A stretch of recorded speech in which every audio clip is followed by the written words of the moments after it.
Good morning. After over a year of saying that into an empty sanctuary, it's very good to hear it back. Welcome to the Unitarian Universalist Church of Urbana-Champaign. My name is Reverend Sally Fritchie, and I am the Associate Minister of this congregation. I'm so glad to be here with you all, fully in person, for the first time ever, celebrating our Ingathering.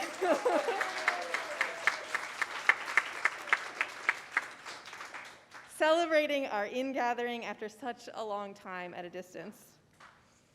Look around you. Look into the eyes of the people who are here and know that you are loved and you are not alone. And those of you who are at home watching this service as it premieres on YouTube, we welcome you as well. Know that you are part of this community and take a moment now to feel the love beaming out at you from everyone assembled here today.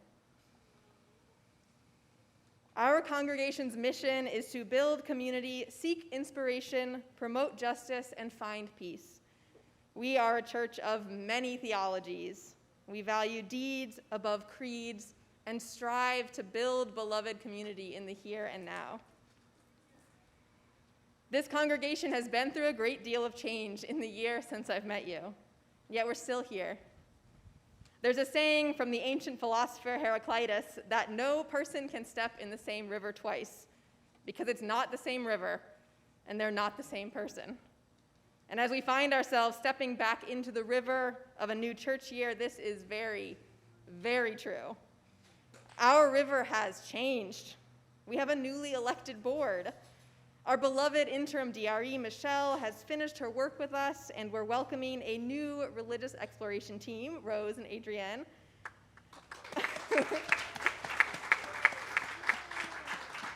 Our youth coordinator, Emily, is stepping away to pursue her own seminary career. Our seasoned administrator, Brian, first left and then returned to us. Our choir director, Austin, graduated and moved back home, and today we welcome our new choir director, Benjamin. And this Sunday is our incredible AV technician, Adam's last day with us. And of course, it goes without saying, our dearly, dearly loved Reverend Florence is stepping away on her doctor's orders for an extended medical leave starting today. It can feel like if you looked away for 1 second during the pandemic, everything changed when you look back. And that's life. Time moves us all along and the river flows on around our ankles. My hope is that today we can step into it together, warmly welcoming the new faces among us and embracing the people we've become. Whoever you are, wherever you are, whatever you believe, know that this community, this service is here for you. Though we are in person, we're going to continue our online tradition of submitting our shared joys and sorrows via email, and there's still time to make your own contribution and share what's on your heart today. To do that, you can email your message to joysandsorrows@uucuc.org. Remember to be considerate of all the things that come with in-person worship. Grab a fan or a bottle of water if you need it at the welcome table. Bathrooms are porta potties just there behind me. Everyone is here today because they chose to trust in each other's willingness and ability to gather in a COVID-safe way, which means masking, distancing, humming rather than singing, and respecting each other's preferences around hugs and handshakes. One of the most wonderful things about church is the way it serves as a meeting place for so many people, across generations, across school districts and neighborhoods. And unfortunately, it's that exact trait of intermingling that makes church a place for showing extra caution today. So thank you for being here. And thank you for everything you're doing to keep our most vulnerable members safe and included in this community. This congregation has chosen to begin every Sunday together with a formal acknowledgement of the indigenous nations of this land. It's a practice that connects us to the history of this place and to our own responsibilities as stewards and members of a wider community. Please take a moment to bring to mind the indigenous peoples and histories of this land we call Urbana, we call Illinois, we call the United States of America. There will be a moment of silence after the acknowledgement, and in that silence, I ask you to make a commitment to yourself to take one action today that you didn't yesterday in support of ongoing Indigenous activism. We recognize and acknowledge that we gather today on Indigenous land, taken through deception, coercion, and violence. We acknowledge the continued displacement and oppression of Indigenous communities and strive to lift up Native commitments to survival, identity, and the protection of this world.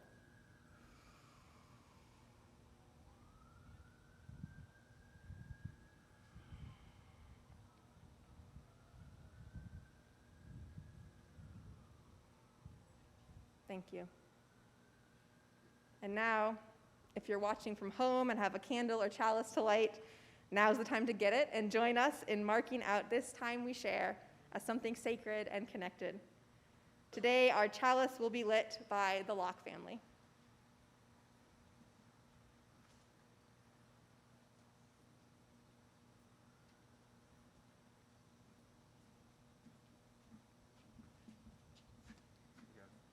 As we kindle this flame, we reignite our commitment to the mission of our congregation to build community, seek inspiration, promote justice, and find peace.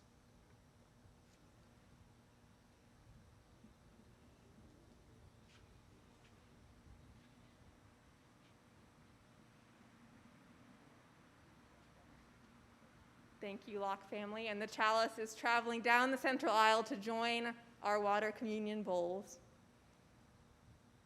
Our first hymn this morning is an old favorite, Spirit of Life, led by our new choir director, Benjamin Hansen. As I mentioned before, you're invited to hum along rather than singing. As tempting as it is to sing those familiar words, the type of breath that singing requires actually produces and projects more droplets than anything else. So humming will be our hymn substitute for today. Please stand if you feel so moved, or sit, or get into whatever position feels right for humming. And since we don't have hymnals to hold in our hands, maybe put your hands over your heart and feel the vibration of the hum moving through you. Benjamin?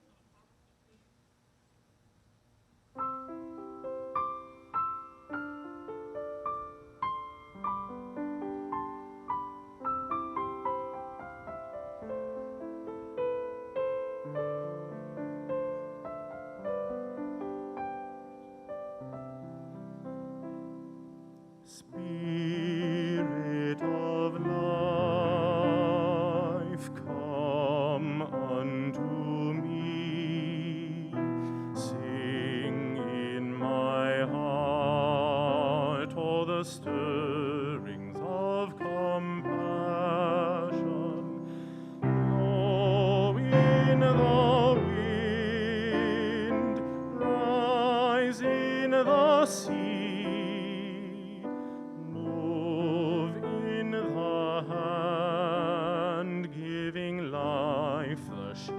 Of justice, roots hold me close, wings set me free. Spirit of life, come to me, come to me.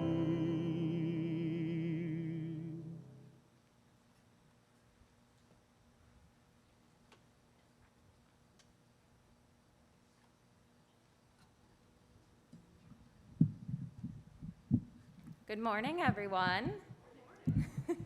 It is nice to have it set back, actually. That's a really nice experience. So my name is Rose St. Clair, and I am the new coordinator for religious exploration and engagement here at UC. And this is Adrienne Summerlot, who is our amazing consulting DREE. And we just had a very productive RE Council retreat, actually just yesterday. Yes, and quite a few of you were there as well. So stay tuned for more announcements to come for offerings this fall to kick off in mid-September. This morning, we would like to share a story with you. And as we do, we would like to invite you, if you're young or even young at heart, we have on either side of us, leading down the pavement, some chalk drawings that we would love to encourage you to come and add to our artwork. We have some bottles, and if you want to write a message or share a drawing of something that you hope for or maybe something that you wish for, and you can feel free to get up at any time while we are sharing this story with you on either side or after the service. So today we would like to share with you the story of the uncorker of ocean bottles.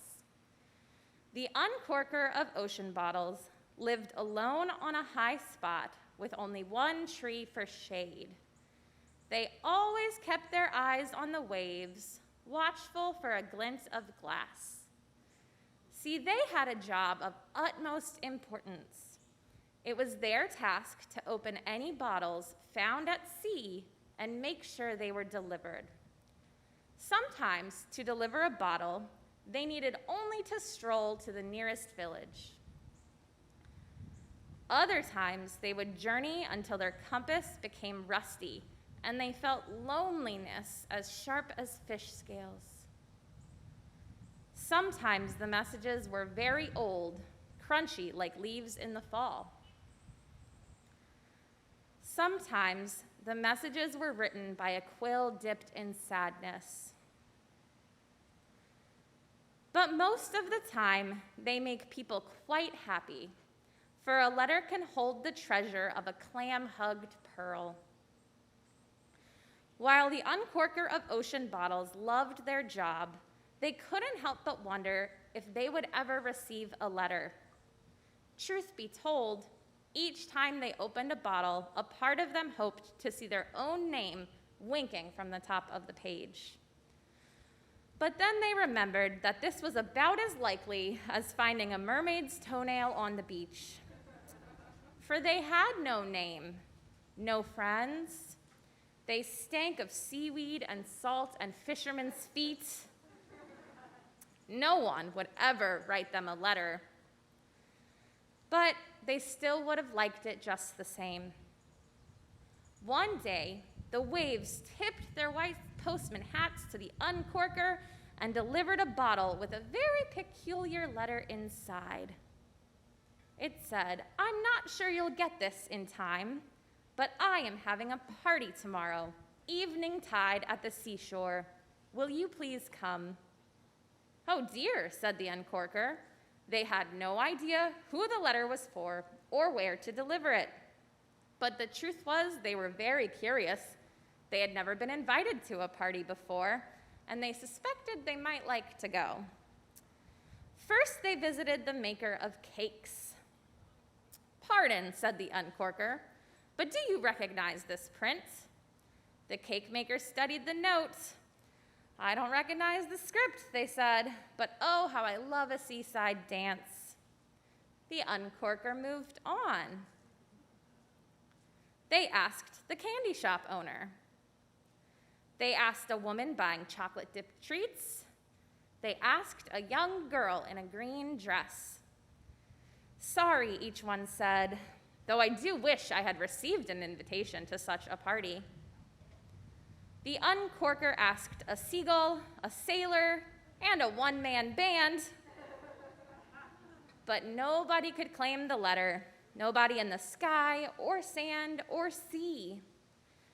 The uncorker felt very low.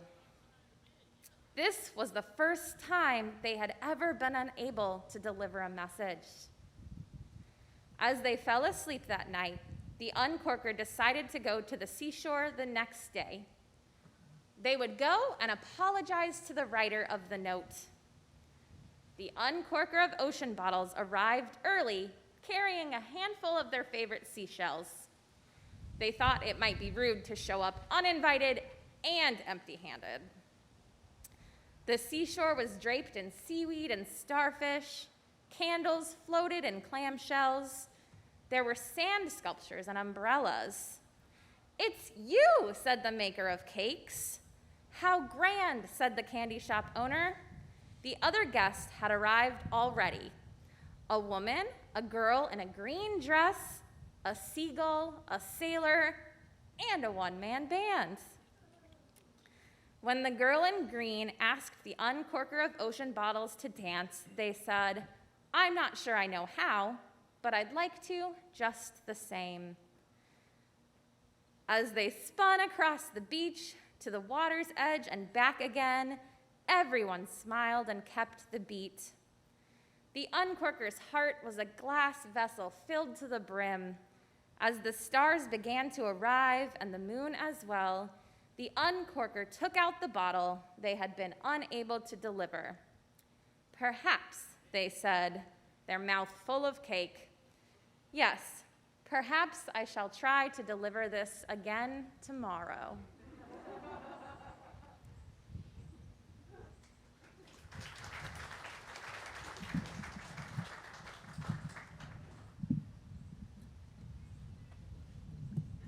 Thank you so much, Rose and Adrienne. I hadn't heard that story before the service, so that was a delight for me as well.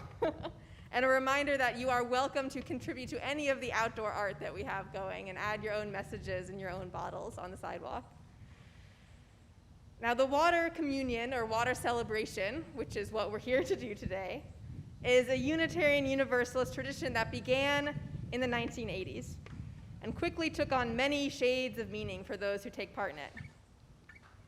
Many UU congregations exist in college towns where much of the population scatters to the four corners each summer and regathers in the fall for the start of a new academic year.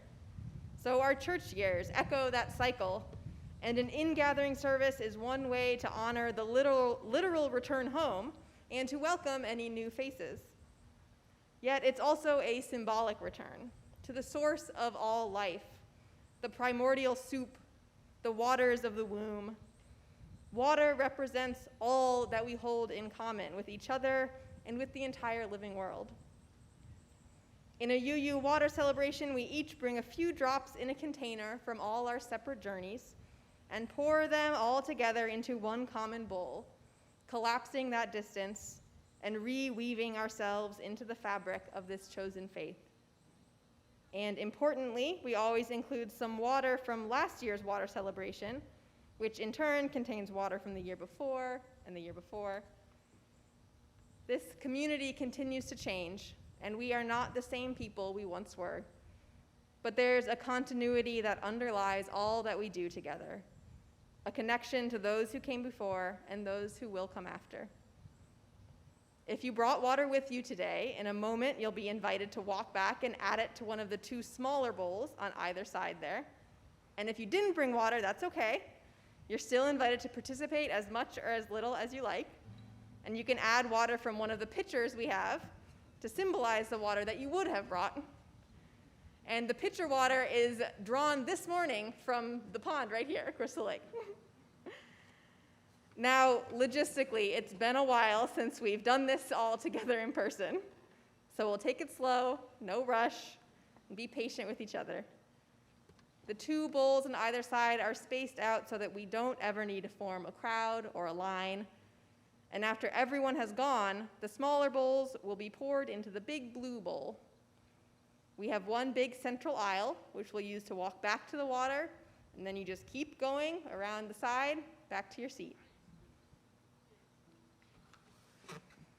We're going to start with the people who are on the lawn first. So if you're out on the lawn, start getting yourself ready to stand up. After they go, the front row tables will go. First the tables on the right, then the tables on the left, then the second row tables on the right, and then on the left. And you can just keep an eye on the tables that are ahead of you and use your best judgment as to when you want to stand up and start moving toward the back. Now, hopefully, when you arrived, you wrote down on a little blue water drop card where your water comes from, or where it would have come from if you'd remembered it. And I'll be reading those cards out as we add our water. If you missed that step and still want to add a card, they are up here at the welcome table, and you can do that as you make your round to deliver your water. Jim Hannum is going to provide us with some meditative accompaniment on the guitar. And I encourage you to use this time, however long it takes, to let your mind rest on all the many places, the many people, and many stories represented in the waters that we're gathering together today. Now I'll ask that everyone sitting on the lawn who wants to participate, go ahead and pour your waters into the 2 smaller bowls on either side. And Jim, go ahead.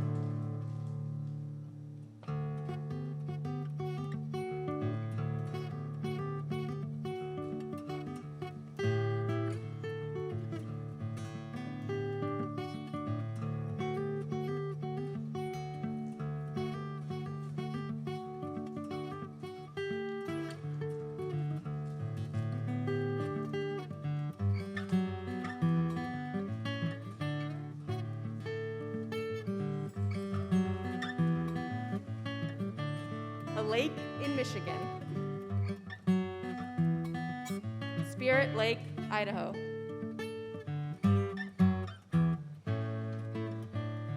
Campground on Great Salt Lake. Atlantic Ocean. Pacific Ocean, LA coast. Bar Harbor, Maine. Champaign, Illinois. Our first fish pond 35 years ago, Lake Villa, Illinois. Ohio, where we went to bury my parents' ashes. Home Koi Pond.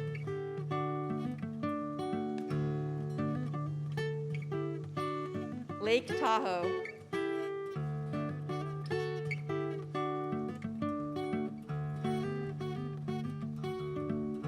Gulf of Mexico. Water from the beaches of Old San Juan, Puerto Rico. Mahomet Aquifer.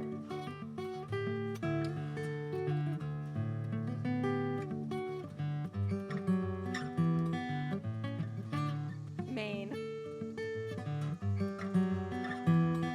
Long Island Sound, Southern Connecticut.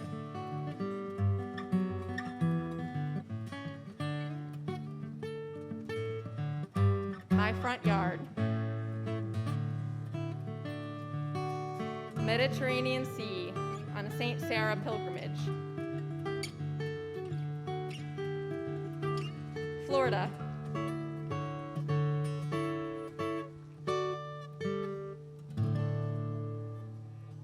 Lake George, New York. Campground on the North Platte River. Pacific and Atlantic Oceans.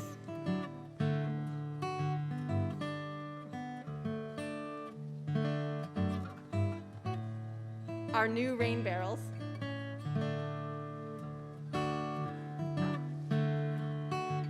The pool. Kickapoo River and Sturgeon Bay, Wisconsin. Charleston, South Carolina. Atlantic Ocean. Lake Michigan with family. Lake Superior. Orcas Island. My sister's house in Wisconsin. Water from my garden. Home, also representing my brother's house in St. Louis.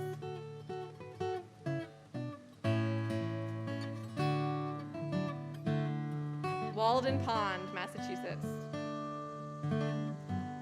Home.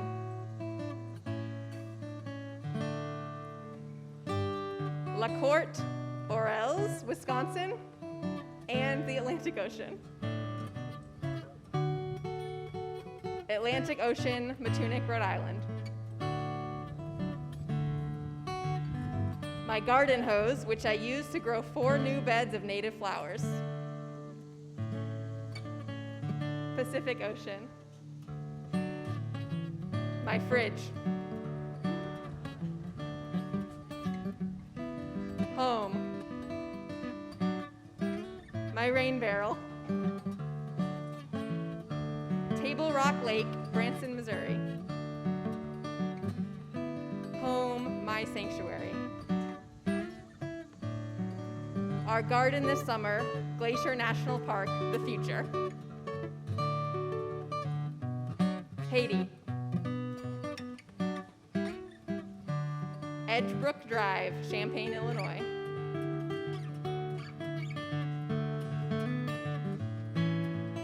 The Water Protectors Camp on the Mississippi River at Palisades, Minnesota, site of protests against Pipeline 3.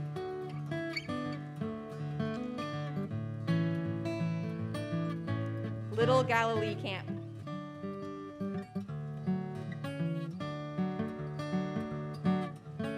Camp Drake. Mohammed Aquifer, moon ceremony, carried to women's land and back. Our first home, home in all caps.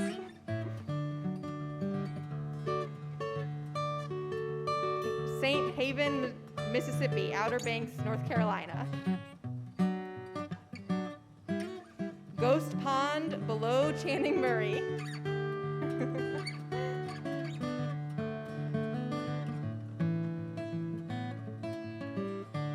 A barn in Manistee, Michigan, where our son lives.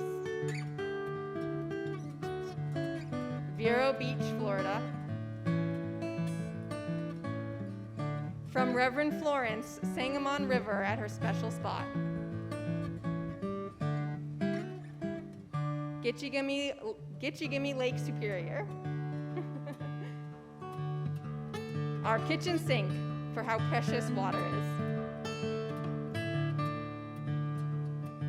Water from our hose tending our gardens during the summers. The water cooler at the welcome table. My farm pond 110 miles south of UC. Crazy Horse, North Dakota.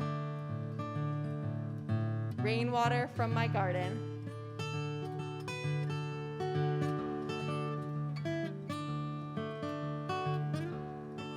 And here are UU holy water from all our previous water communions.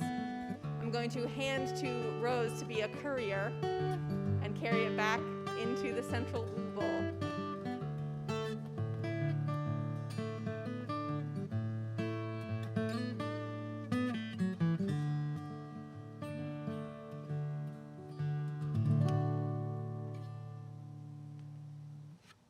And our 2 volunteers at the back there are watching me, shading their eyes from the sun to watch me.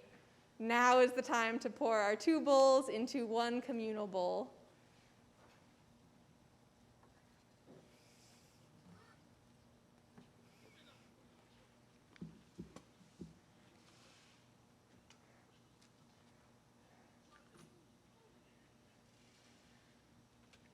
Thank you, and thank you all for being here and contributing to this ongoing piece of our shared tradition. Now that our waters are intermixed completely, we have some words of blessing written by our lead minister, Reverend Florence, for all of us. She writes, "Hello, beloveds. A special thank you to Reverend Sally for sharing my words today. I'm so sorry not to be with you at this very special ingathering service people together again after so long. How great that so many are able to gather in this lovely place. If I could give you all hugs, I would. Please know I am hugging you in my heart. Every year we have a water communion that begins another year together, and every year I take a little of what I call our UU holy water, strain it, boil it, and keep it in the freezer lovingly for the next year. What is sacred for us is community itself.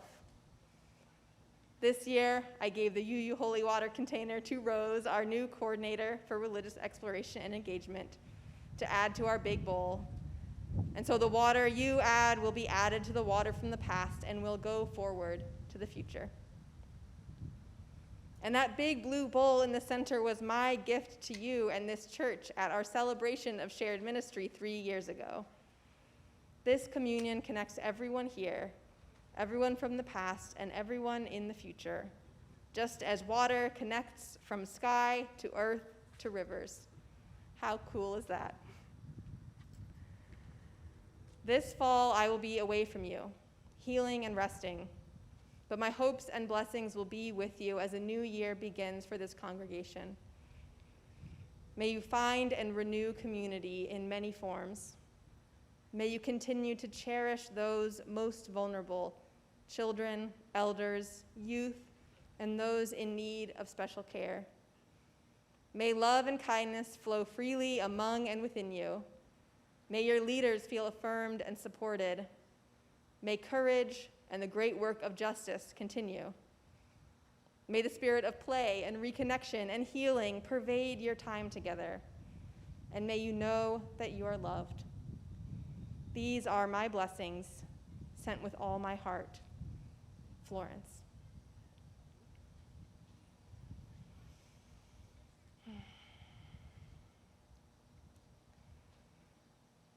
Last year, during our online water celebration, I spoke to you all about diving deep.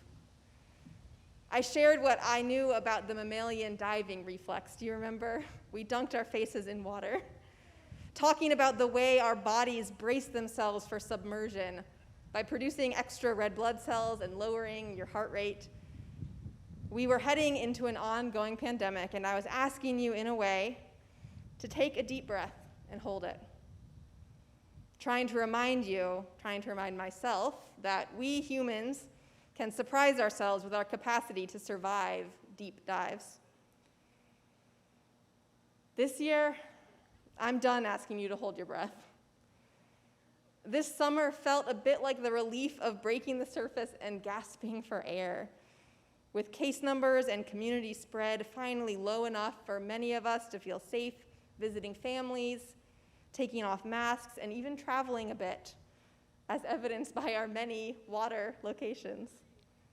After that breath of air, it seems almost cruel to talk about diving back under, bracing ourselves for yet another long pull through dark waters.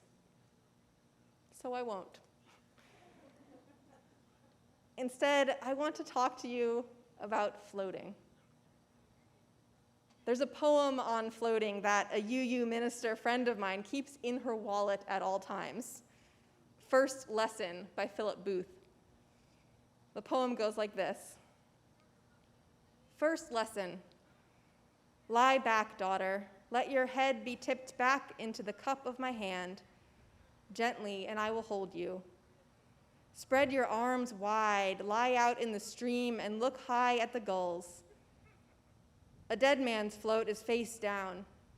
You will dive and swim soon enough where this tide water ebbs to the sea. Daughter, believe me, when you tire on the long thrash to your island, lie up and survive. As you float now where I held you and let go, remember when fear cramps your heart what I told you. Lie gently and wide to the light year stars. Lie back, and the sea will hold you.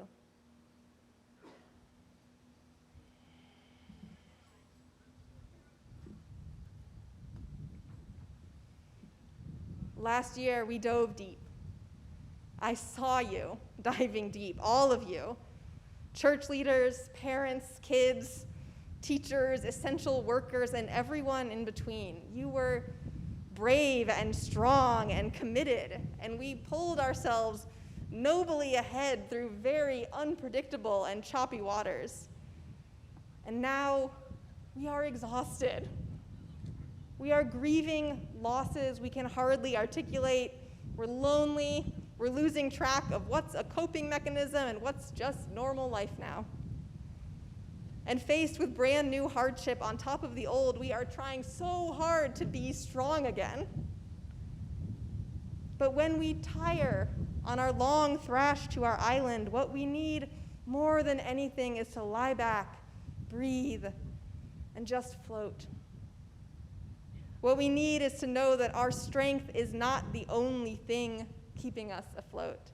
We can be weak, and we will be buoyed up, held safe by something greater than us, something that doesn't require our frantic paddling or demand our breathless exhaustion. For some of you, that something greater is God. For some, it's the greater universe or reality beyond the human scope. For some, that something greater is simply community, family, the earth, the interconnected web of relationship that sustains us all. And it is my dream that UUCUC will be a place where every one of you can find that rest, that space to lie back and float, and regather whatever strength you need before striking out again. Floating doesn't mean giving up. It doesn't mean checking out or ignoring the mission we recommit ourselves to again and again. The mission to build community, seek inspiration, promote justice. It simply means remembering that part of that mission is to find peace. To find peace. To spread your arms wide, lie out on the stream, and look high at the gulls. In the ocean, sea otters, our mammalian diving cousins, dive deep to hunt and play and live their entire lives in the water. And they spend the vast majority of their time just floating. Their fur traps so much air that they can bob like corks, like messages in bottles, completely relaxed, even sleeping. And while they rest floating there in the open sea, how do they prevent themselves from drifting too far on unpredictable currents? Some of you already know. They hold hands. These sea otters, who are usually pretty independent and not very social, will all link hands together, sometimes in the hundreds, and float on the open sea, making sure no one gets lost.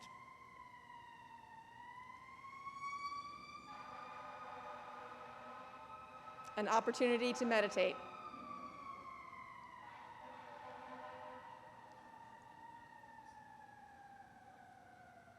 This holding hands is my hope for us. Not that we chart brave new courses, not that we exhaust ourselves completely while swimming towards some heroic achievement on the horizon, but that we breathe, lie back, and survive. My most tender hope is that we float together these coming months. Put our energy into holding each other's hands and making sure no one is abandoned, even as the currents will tug us this way and that. If that is how we enter into the coming church year, I believe we will truly be living into our mission, and we will be able to bless and sustain the work of beloved community in ways we can't yet imagine. May it be so, and amen.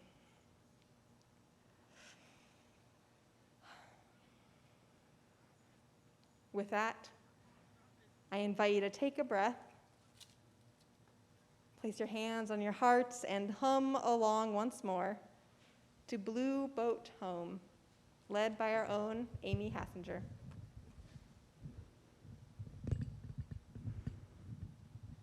Hi, everybody.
Thank you, Amy.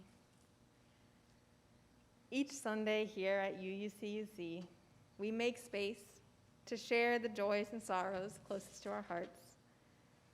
What joys and sorrows do you carry into our time together today?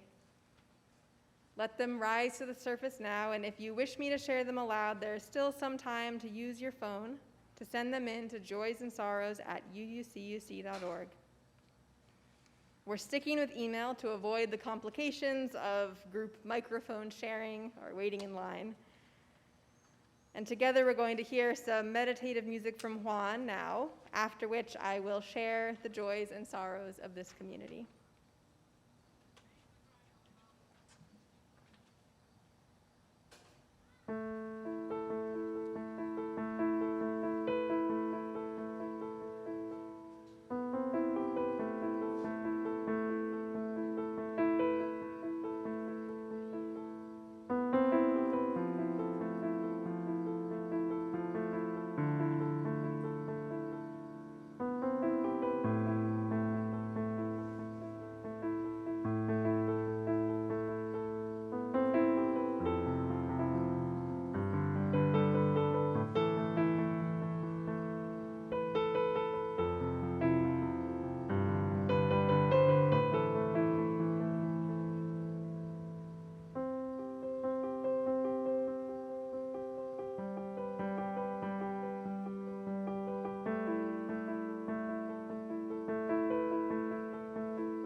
A sorrow in honor of the life of longtime UUCUC member Jean Gillespie, who passed away peacefully this past Friday morning at age 94. She was a unique and adventuresome spirit who never wavered in her support for this congregation and what we stand for. We mourn her passing. The world seems a little less vibrant without her.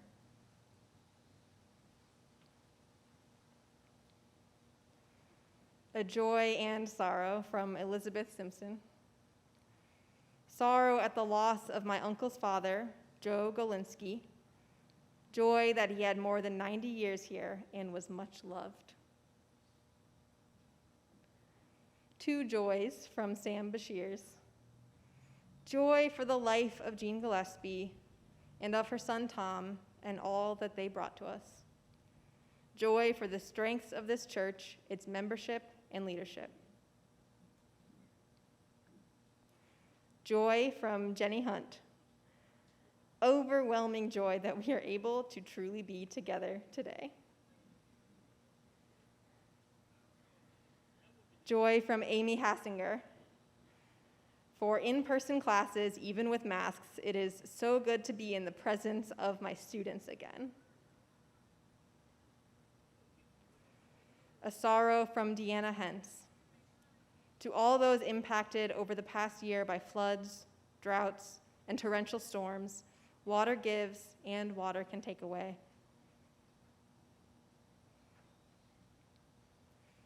A joy from Jim Hannum. Two of our grandsons have birthdays this weekend. We're having fun, but are getting caked out. Sorrow from the Herzog family. A sorrow our beloved cat Sebastian went missing for several weeks, then was found by a neighbor, taken to the ER, and had to be put down. We will miss our mischievous little buddy.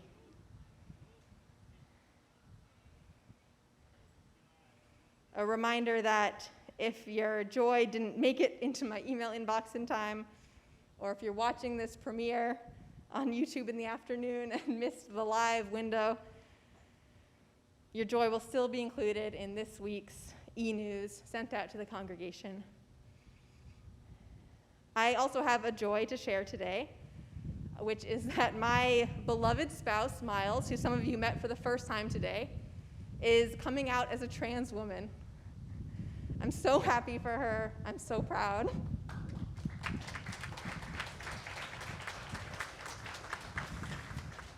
And I'm excited for all the firsts that are still ahead of us. A name change will be sometime in the future. I'll let you all know. But for now, just the joy and acceptance is everything I could have hoped for. Thank you all for sharing today, and thank you for listening. Let us hold these joys and sorrows together with the love and tenderness they deserve, in gratitude for all they bring and in hope for all we need.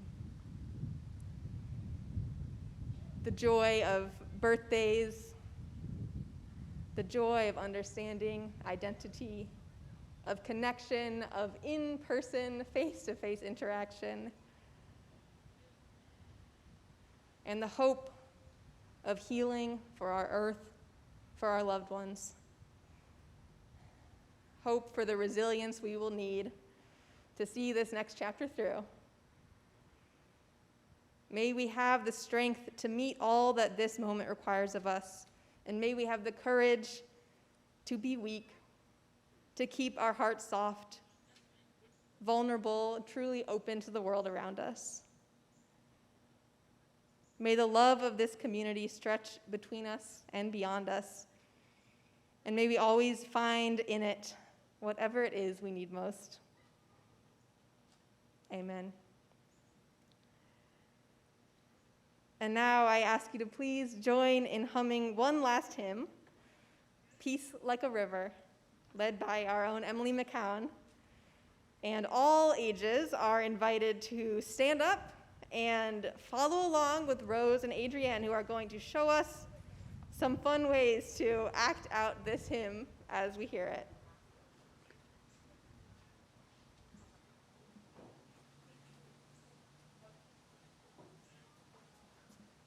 This is why you have streamers.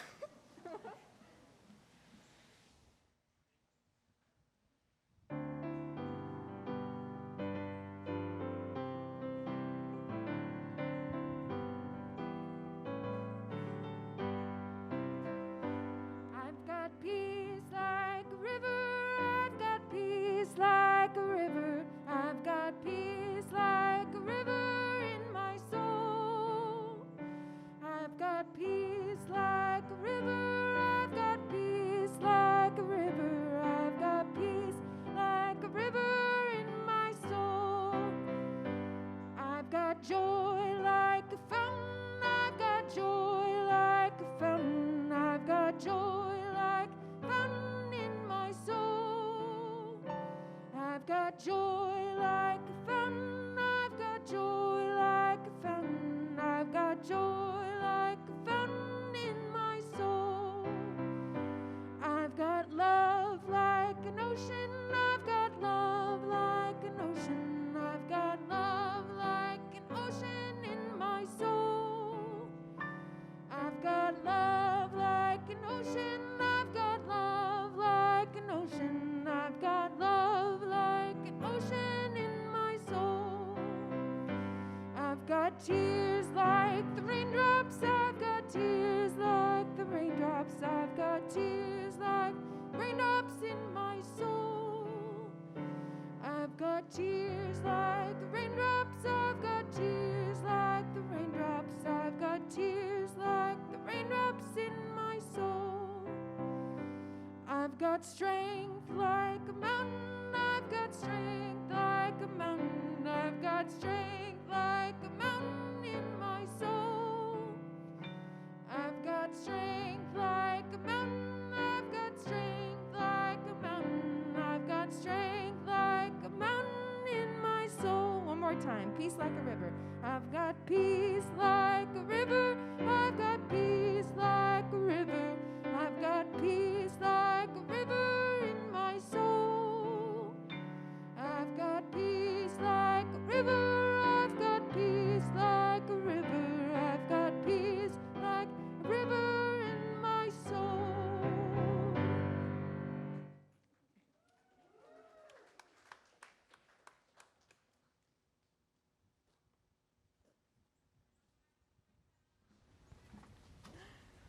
Thank you, Emily, and thank you, Rose and Adrienne, and Kendra, who made all the streamers.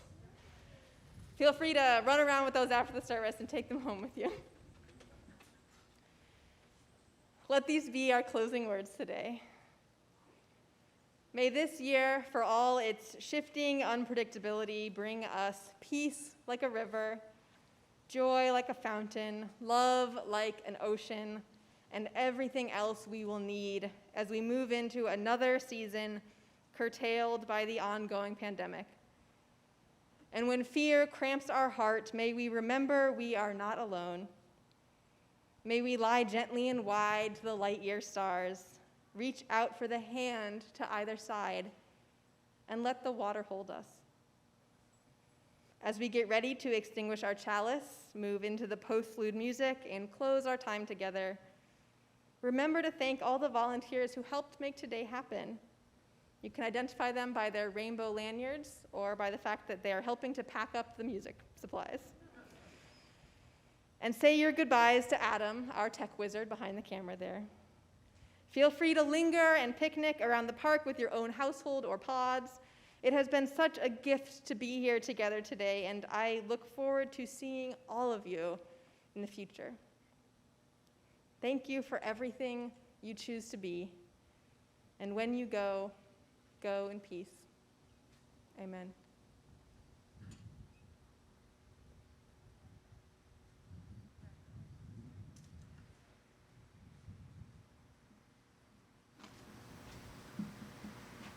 We extinguish our chalice with these shared words written by Unitarian Universalist Minister Reverend Elizabeth Sully Jones. We extinguish this flame, but not the light of truth, the warmth of community, or the fire of commitment. These we carry in our hearts until we are together again.